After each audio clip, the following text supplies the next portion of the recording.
Greetings everyone, it's Denise again from Denise's Dancing Paintbrush, and today instead of doing a drawing I'm just going to sharpen my charcoal pencils. There's quite a knack to it, and so here we go.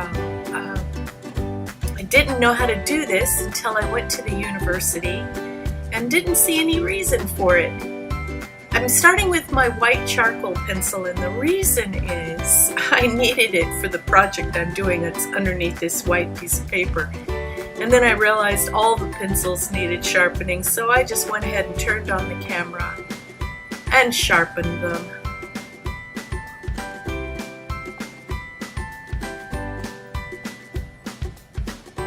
I'm using an X-Acto knife. You could use a regular razor blade or whatever, but you need to clear out about ½ an inch of actual charcoal pencil from the wood, and then sharpen it on a piece of sandpaper. This sandpaper is just a regular silicone fine, about a 500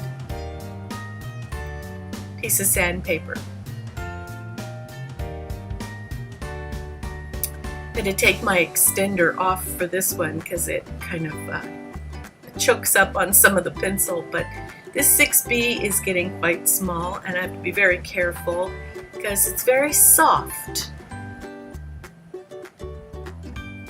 and it could break very easily, but I'm still going to clear off the wood off of at least ½ an inch from the point. So there's several reasons for this. You get the benefit of having the wide side. You can make wide lines and thin lines. It keeps you from choking up on the pencil, and that's something that that is very bad. It makes you do what they call noodling, and that's just focusing on details that are way too small to focus on first. You need to lay in the form and the shape and the shadows before you start noodling. And that's something that I didn't know how to do at first, because I like the details. I like to jump right in.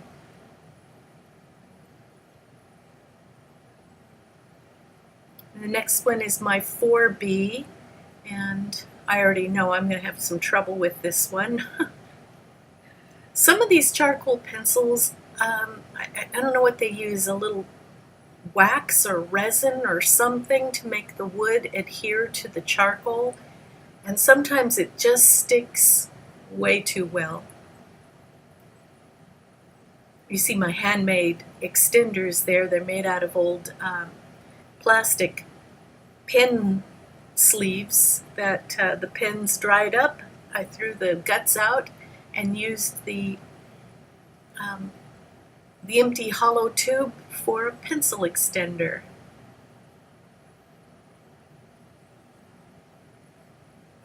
And there it goes. Darn, it broke. So now I have to start over. And I start way back at the shaft, clearing off some of the colored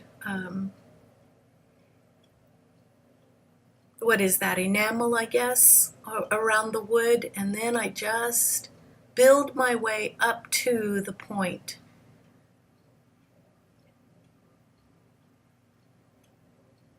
You may not be able to see it or tell, but with each carve that I'm carving off, I'm also twisting the pencil, so I'm carving in a circle around and around the pencil as I go.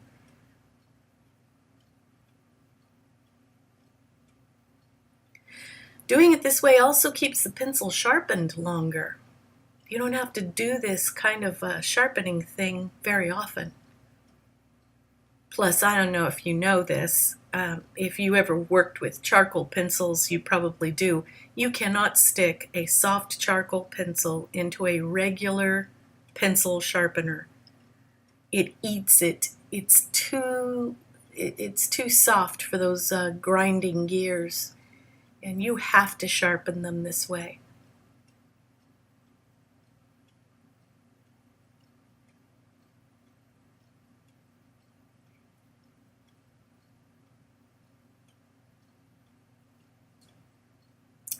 You know about unsharpened pencils, right? They're pointless. Oh my gosh. And what about art paper? It's terrible. Get it? Terrible? Sorry. Shameless art joke.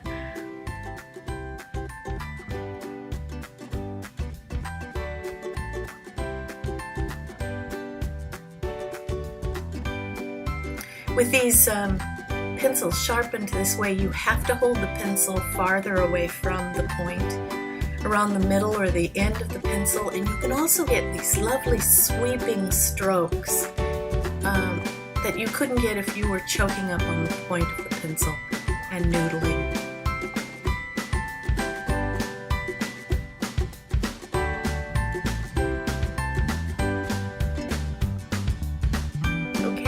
Last one. Finally, we're down to the little bitty HB. Not much left of this one. Almost time for it to retire.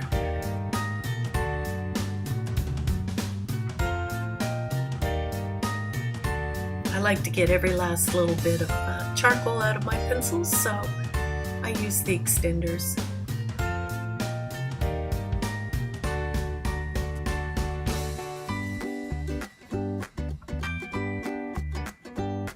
This one's easier to sharpen because the HB has less of the soft carbon and more of the clay in the mixture, so that it's a teeny bit harder and more sturdy. And it's got a little resin on it that is making the wood stick right there. There we go.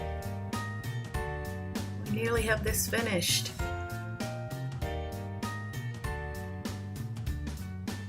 So when I'm all done, I save my